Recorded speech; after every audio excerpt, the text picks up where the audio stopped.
How to solve incoming or outgoing call not working on your Android phone. To do that, what you can do is simply go on the settings of your phone. So the problem that might be on is your phone settings. So this is the option that every device has, but it might be in different places. So what you can simply do is search for call settings. And when you do this, you will see many options.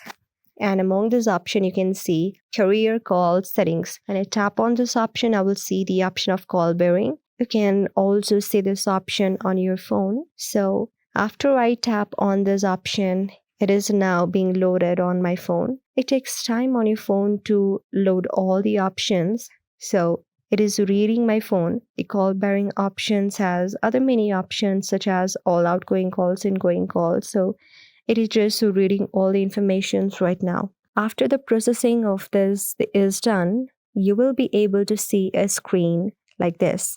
Yeah.